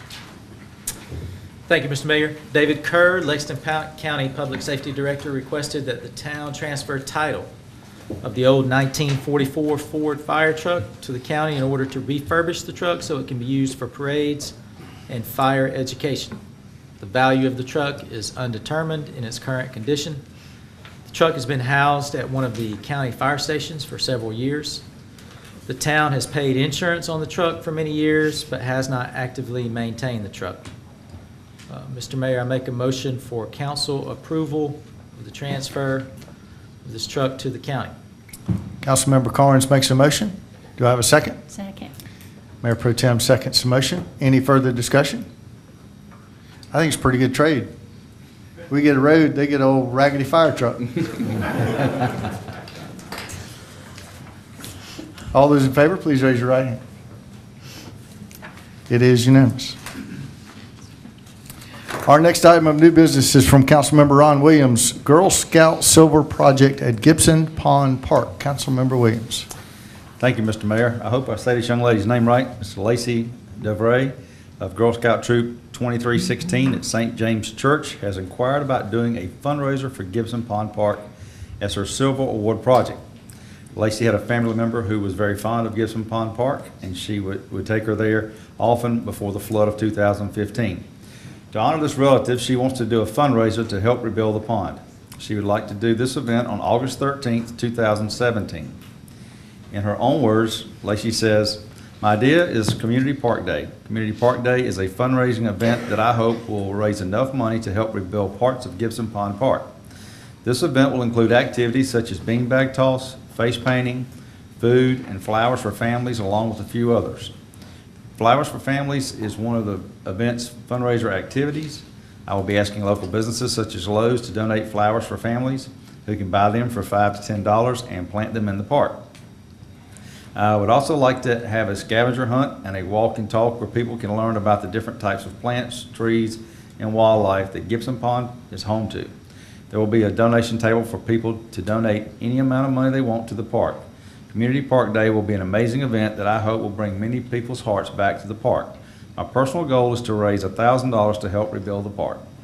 Mr. Mayor, I'd like to make a motion for approval for this young lady to have a super day at the park. Councilmember Williams makes a motion. Do I have a second? Second. Mayor Pro Tem seconds the motion. Any further discussion? Hearing none, all those in favor, please raise your right hand. It's unanimous.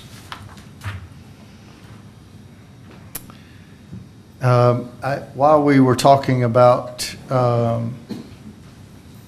this community day, this young lady wants to do it at Gibson Pond Park. Would you like to give an update on where we are with Gibson Pond and rebuilding the dam so we can tie all this together? Yes, Mr. Mayor, I'd be glad to. So it took a while for DHEC to classify what the level of hazard of that dam is, but they have done that. I guess it's been about 6 months ago, maybe a little bit less. We had a meeting not only with us and DHEC, but other dam owners in the town, the other two dams. And so we were given a standard to which to build or to have our designs meet. And that is currently in the design process now. FEMA has said that they would pay their 75% of the rebuild cost, but the problem is that they said they would pay it at what they valued the dam at, and obviously we're going to have to build it to a much greater standard than the dam that was there. So the process will look like we'll get these designs done, which I think will be done in the next, I'm looking for Randy, 6 to 9 months. Is that correct, Randy? Yeah. So those designs will be done in the next 6 to 9 months. And then once we have those, we'll be able to value that, get a price on that, take that information to FEMA, showing them that DHEC's requiring us to build to that standard, and they should, at that time, all expectations are that they'll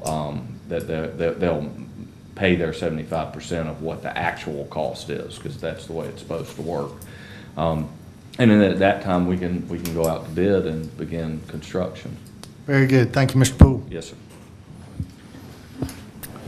Our next item of new business is from Councilmember Steve Baker, Leadership Lexington County donation. Councilmember Baker.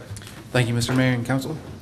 The Leadership Lexington County Class of 2017 has chosen to help Nancy K. Perry Children's Shelter for its 2017 service project. The shelter is in desperate need of more storage space. The class intends to raise funds and construct an on-site 30 by 20 large frame storeroom that has electricity and heating and cooling. Council is being asked to support this project with a contribution. I make a motion for council approval. Councilmember Baker makes a motion. Do I have a second? Second. Councilmember Stambolitis seconds the motion. Yes, Mr. Poole. Mr. Mayor, you need a dollar amount. Thank you. I make a motion to approve for $2,500. Councilmember Baker makes a motion. You still second? Yes, sir. Councilmember Stambolitis seconds the motion. Any further discussion? Hearing none, all those in favor, please raise your right hand. It's unanimous. I believe we want to present the check. Mr. Baker, would you like to present that? Yes. Thank you. We've got several who are here on behalf of Nancy K. Perry. If you're here from the Nancy K. Perry Foundation, please come forward. We'd like to present a check to you. We've also got our Finance Committee chair here as well for the class project. So, thank you guys for Welcome. being here. How you doing? Appreciate you. Yeah, good to see you. Good to see you. Thank you for being here. Y'all do great work, and we really appreciate it. Thank you for what you do.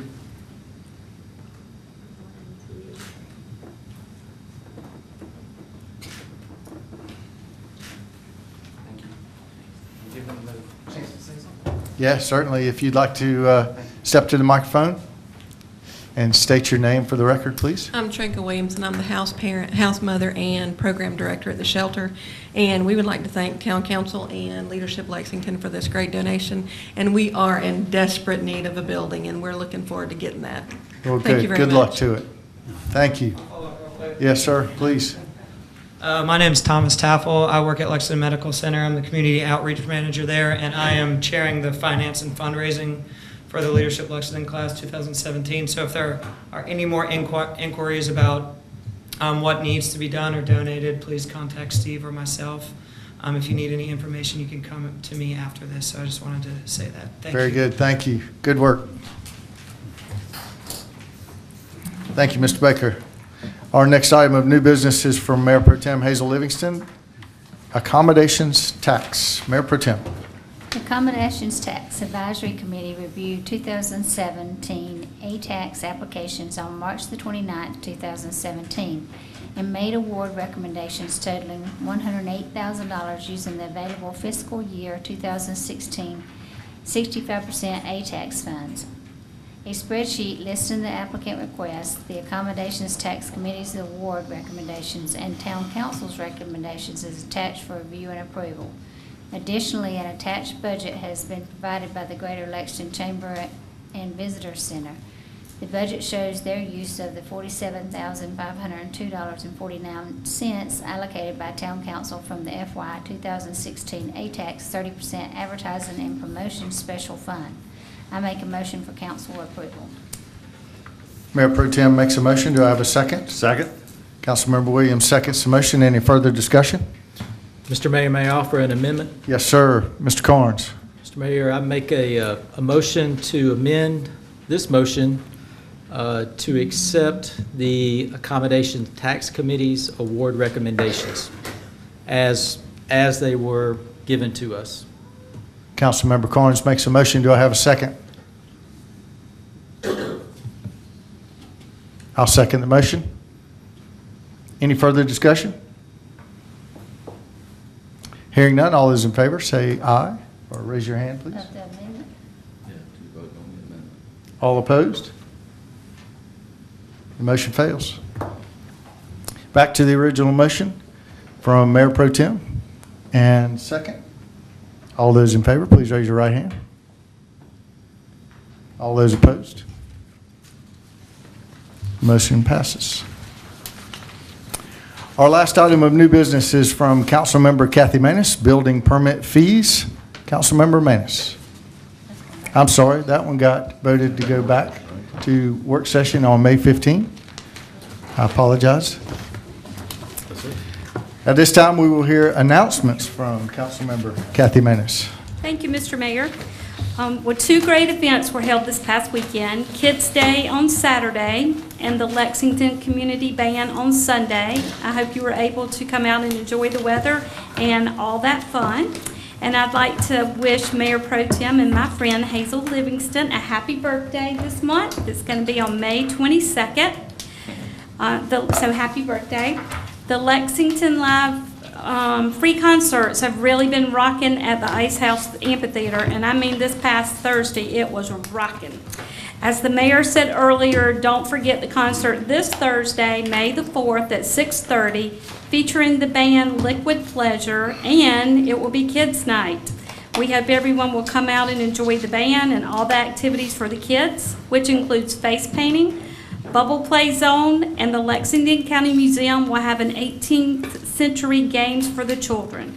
They also have food and beverage vendors, so come on out there after work and get your food and enjoy the band. I was happy to hear that the town of Lexington staff will open the farmers market this Saturday, May the 6th from 9 to 12 at Lexington Square. I always look forward to the farmers market and the vendors. This year we'll have produce, meats, eggs, crafts. My son Jonathan and I go every Saturday when we're in town, so I look forward to seeing you there. Some of you may have gone last summer. We had a little hiccup last summer, so this year the town staff is taking it back over, and it's going to be wonderful. So please come out to the farmers market. Saturday, May the 6th, come on back to the Ice House Amphitheater for the Night of Jazz. At 7 o'clock, Lexington High School and Pleasant Hill Middle School jazz bands will perform, and it is free to the public. And then on Sunday, May the 7th, the Lexington County Museum will hold their spring open house from 2 to 5. It's located at 231 Fox Street, and it is free to the public. Our Board of Zoning Appeals will not meet this month. The Traffic Committee will meet on Wednesday, May the 10th at 8 a.m. in the third floor conference room.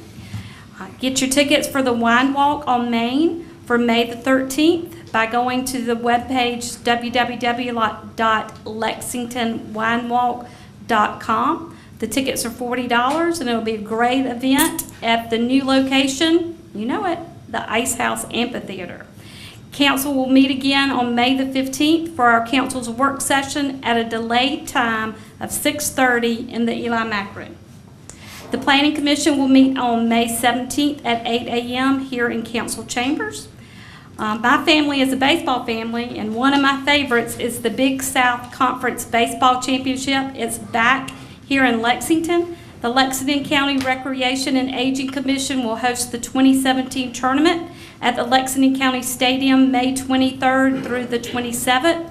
It will include South Carolina teams Charleston Southern, Presbyterian, and Winthrop, which will be played on national television showcasing our community's state-of-the-art stadium.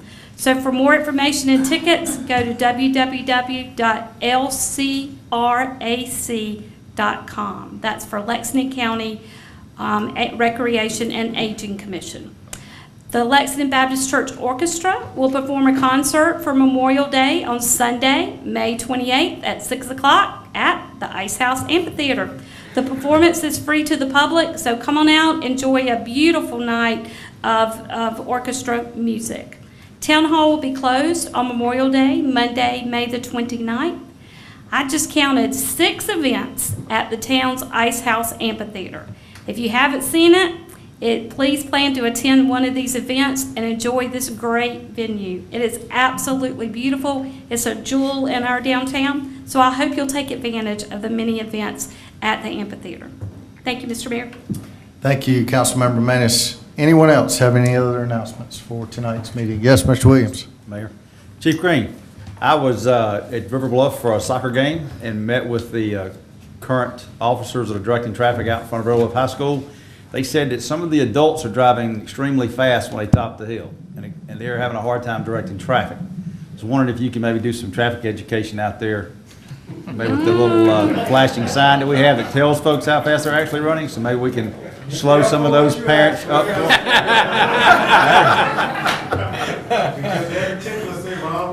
If it saves a kid's life, I'm all for it, Chief. I'm all for it. Any other announcements from the council or staff? Mr. Mayor, if I Yes, might, sir. Mr. Carnes. I just want to give a shout out to Palmetto Chiropractic and the job they did with Kids Day. It probably doubled this year. It's a beautiful event, tons of people in our community. Judd Heldreth, Jason Yoder, great job. Totally volunteer, and all the proceeds go to great causes in our community. Shout out. Thank you very much. Yes, I agree. What a wonderful job. Anyone else? Do I have any questions from the news media? Mike, you got anything for us? All right. Appreciate you being here. You're the reason the meeting was so long. Are there any comments from the public regarding tonight's agenda? Anyone in the audience like to speak on the agenda tonight? If you would, please come forward, state your name and your address for the record, please. Okay, my name is Henry Phillips, 221 Fry Road. Fry Road, right in the middle of this redevelopment effort. You probably miss it as people are flying over the top of the hill you were just talking about. I would challenge you someday to come to Fry Road and try to leave Fry Road when all that traffic is flying over the top of that hill. So obviously I'm here, I'm sort of a day late and a dollar short, and I'm sort of at a party I'm probably not even invited to because I'm not in the town of Lexington. Absolutely not, sir. So I'm trying to kind of squeeze all these thoughts in and concerns at the last minute. But, you know, here I go. I don't know how much time I have, but I'll try to be brief. My sixth great-grandfather was Philip Fry, who acquired land in that area, Fry Road, in the 1700s. His son, my fifth great-grandfather, Philip Martin Fry, has the distinction of being the only listed member in the Revolutionary War who was a drummer. And that was because he was underage. So though you're familiar with your Revolutionary War history, know that if you were underage, it was really tough to get involved in the war during that time because of your age. But he was a drummer. He has the only distinction of being the only member of South Carolina to do that. So that family has been, I mean, that area has been in my family, obviously, for a very long time. I'm not naive. I know that development comes. There was a lot of things that could have been worse than a high school going there, but I'm thankful that they didn't happen. Obviously now we're moving forward, progress is happening, and other things are occurring. I know it's going to happen. Not so sure I agree with some of the traffic fixes. I'm not so sure that I agree that, I did hear some things I really liked hearing from Mr. Carnes, where he was sort of saying of maybe we shouldn't build these things until we've got our traffic solutions a little bit better in place. I like that kind of thinking. I like that kind of common sense thinking. But I will say that of the development that's over there, the thing that causes me the most grief is apartments. I mean, a mass of people, high density living in an area that's already packed. I know we've talked about numbers as far as what the ADT is in the area and those sort of things, and there's been thrown that, well, it's only going one way at certain times. That's not always the case. I mean, I don't know what, I mean, and that high school's always got something going on. It's not just school Monday through Friday. you were at a soccer tournament or a soccer thing. There's always something going on, and that's fine. That's good for the community. I like that. But there's a whole lot more there to that than just that Monday through Friday rush hour traffic.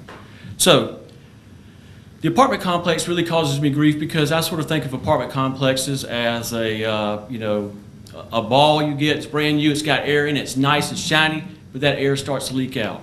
And at the end of y'all's TIF, I guess the sunset life of that TIF in 20 years, I mean, what are these apartments going to be like? Are they going to be, I mean, these gentlemen that are here are developers, are they going to be here in 20 years, 5 years? Looking after those apartments, making sure that they're still being something that's enhancing the area? Or are they going to start to degrade? Is that area going to start to degrade? Obviously, there's a lot of land there, and I know you have some of it listed to go into a conservation easement. And I see that there's, I don't know who, I'm just sort of asking questions if I was a member of the town of Lexington, but I don't know who's acquiring that land for the easements, I mean for the conservation easement, but obviously you're looking to maybe convert some of that into mitigation credits for wetlands. So is the town going to be responsible for those mitigation credits, or I'm just curious. The traffic plans that you're talking about, are they encompassing what's going to happen in the rest of the area? Obviously behind River Bluff High School, there's a sizable amount of property there. There's other property down the road as well. So, I mean, the area is going to explode. Are we just sort of waiting for the accident at the railroad crossing and then we'll put another sign up? Or are we really working with the county and the COGS and the DOTs and those folks to come up with a better long-term solution? I guess the other thing is when I read this report, you know, it kind of surprised me how many times I read the words tax base in this report. It was in there a lot. But one of the things, just kind of being a positive citizen here, you know, there's discussion about blight, old barns being blight. I don't consider them blight, and quite honestly, I'd rather have the 1944 Ford fire truck. But I guess it's to each his own. But the things that y'all list in here that you're going to do that you want to kind of help and capture the heritage and the history of the community, I hope they're not just words that you put in a document to just help sell this process. I hope they're things that you really do. You know, the Lorick family that had the house, that's a part of this. You know, and then later the Corley family. You know, those people were neighbors of my ancestors. I'm a member at Zion Lutheran Church, one of the oldest churches in our state, certainly probably one of the oldest churches in our Midlands. You know, what's going to happen to that church? Its previous locations. What are y'all going to do with that? Are you really going to do things to enhance the area, or are we just looking to build our tax base? If that's what we're doing, you know, like I said, I'm probably a day late, $1 short, and I'm not at a party I'm supposed to be at. That's what I wanted to say. No, we welcome you and appreciate the questions. If you want to stand there, you want to have some of them answered, or you just want to make a comment and walk away? Well, you've already voted on it also. I mean, I don't want to take up any of these folks' time. I'm sure they want to get home. Okay, very good then. Anyone else here, public, like to come forward and speak on tonight's agenda? I'll answer some of your questions. Yeah, come on forward. Please name and address for the record, please. My name is Chris McCorkle. I am one of Mr. Phillips' neighbors as well. I live on Fry Road, and I don't have anything prepared. I hope that the last thing y'all remember tonight is what Henry had said, because that was very well spoken. Yeah. You got some questions?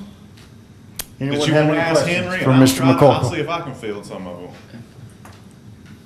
Yeah, I'm sorry. You were invited up to speak on tonight's agenda. Do you have anything to say about tonight's agenda? I was following up your last question to him, but I'll go ahead with tonight's agenda. I feel kind of the same way he does, that this is already a done deal. I do not feel comfortable with the idea of this TIF district. I kind of feel like the citizens of Lexington County and the citizens of the town for years have been promoting. I'm sure y'all have heard it in emails and seen it in telephone calls. We've all said we need some type of development impact fees. We need some kind of developer impact fees. If they're going to come in, people are going to come in and develop our countryside and the rural areas of the town and Lexington County. That's what draws people here, is our town. That's what draws people to Lexington in this county, is our rural areas, our hometownness. And if we're going to have people come in and make millions of dollars on developing those sites and bringing more people in, there should be some kind of fees that they pay. And folks have brought that up over the years. But I feel like this TIF district is the opposite. We're taking from the taxpayers first to fix the infrastructure so someone can come and develop it. That's my opinion. As far as, like I said, this kind of seems like it's a done deal. Is Mangus? Mangus. I didn't want to pronounce wrong, but I appreciate your concerns as far as safety. And I just jotted some of these things down as I was listening to this tonight. As far as the sidewalks, if this is a done deal, I would like to see sidewalks that come down to River Bluff High School. But also, what about Corley Mill Road? Every morning through the woods right there, you know where that, what was it, a little consignment shop was? Mm-hmm. But there in front, there's a path worn through the woods right there on Corley Mill Road where the kids walk across from Hardee's. At the same time, people are coming over that hill, like our chief of police knows, comes over that hill at 50 miles an hour with a child walking 3 feet along the side of the road. It happens every morning. I see it. There's a trail worn where the kids come in front of Zion School. There's no sidewalks on Corley Mill Road. There's barely any shoulder. And right now, can this body change the speed limit on Corley Mill Road? No, we cannot. We need to do that. We don't have that authority, unfortunately. But I hope you're building this in because you want to be able to make changes when things happen. If they put in a McDonald's, we want to be able to put a deceleration lane. I hope this body can find some kind of way to make the changes. We certainly will, sir. We can't change the speed limit right now. Tomorrow morning, people are going to come over the top of that hill at 55 miles an hour. They're going to do it. They do it every evening. I have talked to DOT to try to get that flashing light that says school zone. That flashing light cuts off at about 4 o'clock. How many kids are at that school at football practice, baseball practice? Everything, and people come down that road like it's a highway. I've got pictures on here last week. I'll show you pictures on my phone. May I approach you? Sure. There are pictures on my phone of an accident last week. And I apologize if I can't find it quick enough, but this young... Mr. McCorkle. This is the front entrance at River Bluff. Yep. This young lady pulled out at River Bluff. If I can, let me look on that. I'm sorry, I don't. No problem. But to try to explain my point, I'll find the time. It was, I think, 10 till 5 o'clock when this student pulled out at River Bluff, and that was one of those cars coming over that hill at 55 miles an hour. And it's not just one of them, it's one right after another. Boom, boom, Yeah. boom. One right after another coming over. We can't even make the flashing lights stay on until 5 o'clock. The whole road through there from 378 down to the bridge needs to be 35 miles an hour all the time. Well, that's something we can certainly communicate to DOT through our traffic engineer and through our police department. We'll monitor that road a little better. Since we just annexed that property into the town of Lexington, our police officers will be at that school on a daily basis. So maybe we can help you with that problem that is occurring over there now. We get some speed tables. You on the speed table? We do that, we're giving the road to the county. Get some speed tables there. They're going to look like a Dukes of Hazzard going on. But like I said, we can't even get the speed limit changed. As far as these traffic studies, I am not sure how accurate they are, because if you sit on the side of Corley Mill Road and count cars, you're only going to count a handful, because that's how many get by. They're all stopped at peak hours. They're creeping up Corley Mill Road to get out. Now, if they're creeping up to exit Corley Mill Road, because they're going up to 378, you said at peak hours, you're going to have 200 people coming down from 378 and going to turn into this development. They can't turn in unless somebody lets them in, because they're at a dead standstill. Everything's at a dead standstill right now at peak hours. So I don't believe these traffic tables as far as how many cars per hour there is, because in 1 hour, everybody can't get up the road. Mm-hmm. May I respond to one of those comments? Yes, sir. Go right. There has been discussion in our council meetings in regards to impact fees, and Britt, please correct me if I'm wrong. If we were to implement an impact fee, the structure of those fees is such that you have X period of time to accomplish whatever improvement you have to make. And because of the way that DOT works and how long it takes to get anything through there, you lose your window of opportunity to make any improvement. Is that correct? That's part of the problem, yes, sir, is there is a limit to the amount of time. The other big part is that, especially when it comes to transportation projects, The state law only allows you to be able to use that money at a pro rata share. If you're building let's take the example of what we got here. We've got an apartment complex with 300 units. And so it would be the pro rata share would be available to do transportation work on Corley Mill Road of those 300 units. Well, you were told there's 9,000 vehicles on that road. So that would be a very small portion of the amount of money that would be needed to make those repairs. So yeah, there's some significant limitations, and that's why you've seen almost very few, if any, jurisdictions adopt the impact fees once the state law was changed. And Mr. McCorkle, we really appreciate your passion on this too. I hope you understand and you heard from what was going on here tonight that we also share that passion and we want to do something to fix that problem. I can tell you that is not a core function of what we are supposed to do here. We are not supposed to be in the road business, but nobody is doing it. So we took action to fix that problem. And I can tell you today, had we not done anything, that problem would have never been solved. It would have just continued to get worse. What happened to the restaurant tax thing that was supposed to fix it? The hospitality taxes, and that is part of the solution. We are using funds to do that major project on Corley Mill Road. Okay. Well, all I can say from this point on is that I hope you will take every consideration to take safety.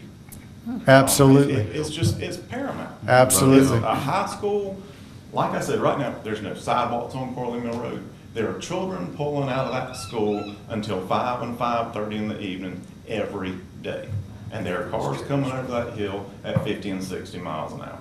Well, and even though, and I wanted to take pictures of this and try to send it to DOT. There's a church sidewalk crossing sign. Then next comes a school bus stop sign ahead. You know, school children loading up soon, a little orange thing. Then the next one is where Fry Road comes in. It has a T and it says 30 miles an hour, and it's in an orange thing. But you're supposed to slow down to 35 miles an hour for Fry Road, but we only slow down to 35 for the school zone. Yeah. The whole area through there.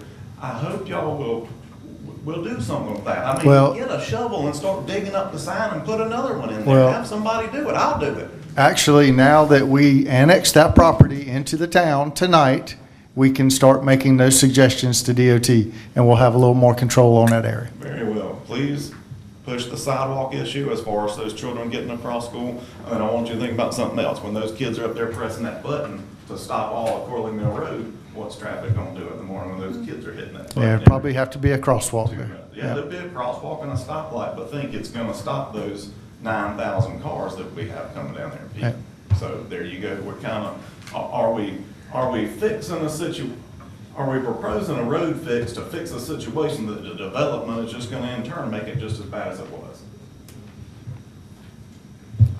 I don't know if anybody can answer that. That's a good question. Thank you for letting me speak. Anyone else have any comments? Yes, ma'am. Please come forward and state your name and address for the record. I'm Dorothy Fiebrick Tunstall. I have a PhD in education. We're not going to talk about education in this state tonight. So, I agree with these men from Fry Road. I live on Corley Mill Road. I live behind the data processing center for the bank, right off of 378, right across from the cemetery. And if I want to get out to go volunteer at Lexington Medical Center on Monday mornings, which was today, somebody has to let me out on the road or I don't get there. I have a friend who works with me in the radiation department on Monday mornings, and he can't come until 9 o'clock because he can't get out and go up there. It will take him that long just to get to the hospital to volunteer. Let's see. It seems to me you're putting the cart before the horse on a lot of the things that's going on here. I appreciated Mr. Carnes at least asking about some of those things. Let's see. Andrew Corley Road, turn left from 378. There's going to be a major, major, major accident there because you cannot see the people coming forward there before you turn. And if they're going fast, which a lot of them do, you're going to have a really bad accident there. I want to invite all of you to come to my house and see what's going on, because it depends on what time of the day it is, whether I get out on Corley Mill Road or not. I don't have a lot more to say, but I am always hearing a fire truck or a police siren down there now. Didn't used to, I've been here 37 years. I can't believe it. But this was land my mother inherited from my grandfather and grandmother when they passed away, and that's Darby Ambrose Road. Darby was my grandfather there, right below there. It's been a real revolution because they came from Hollywood, Florida to South Carolina. My mother used to be the county lunchroom supervisor, so that's where I grew up, in all the county lunchrooms. I mean, it wasn't divided into 5 areas either. So I've been here a long time, and I would like to see you slowing down a little bit and really, because I think, like they said, safety is the most important thing you can do. Absolutely. And our future is with our children, not with us. Yes. Thank you. Very good. Thank you. Again, I will point out that this body took the step to try to improve that area.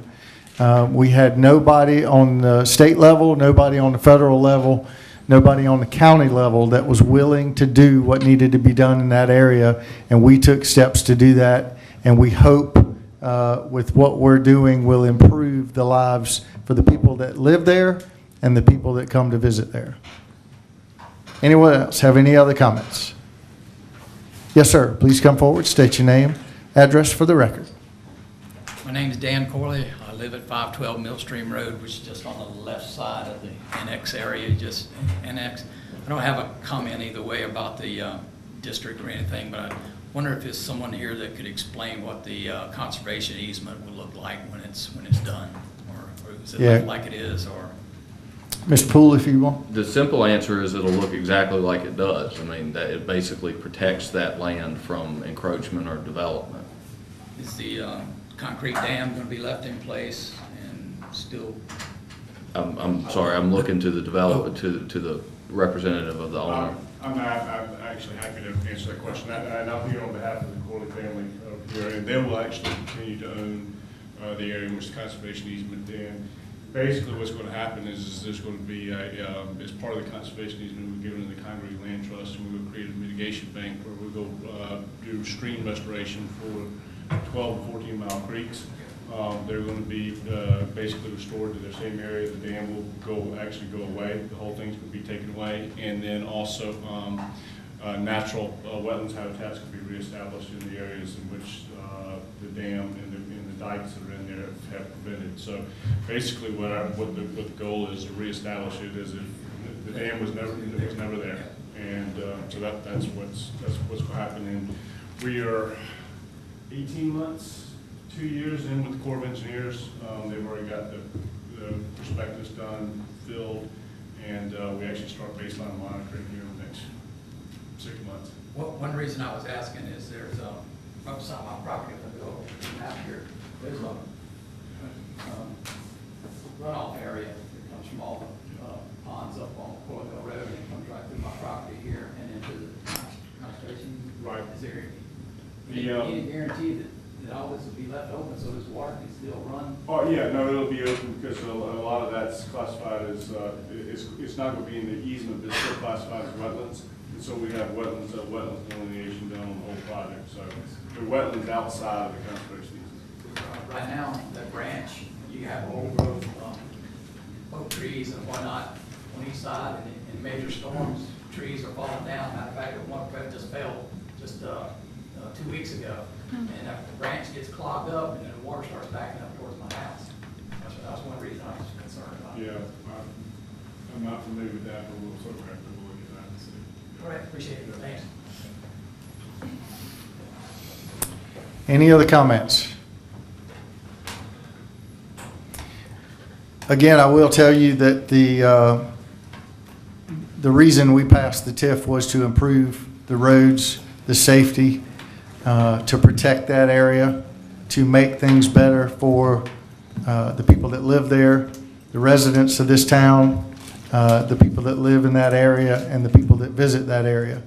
If it wasn't for the County of Lexington and the school district getting involved and helping us pass this TIF, we would not be able to do anything to improve those roads. So we're looking to improve your situation out there. The folks that live on Fry Road, we certainly would request from you that if you have issues or problems, we want to hear about it. We want to know that you do have a problem if we're not on top of it. We'd like to address them and make sure that it becomes a better situation for everyone out there. Anyone else have any other comments? If not, that concludes our meeting. Thank you for watching the Town Council meeting for the Town of Lexington. This meeting was held at Town Hall Monday evening, May 1st, 2017. A recording of this meeting will be aired on the town's information cable channel 2 several times during the next week. I'm Steve McDougall, Mayor. On behalf of Town Council and staff, I wish you a good evening. Without objection, we are adjourned.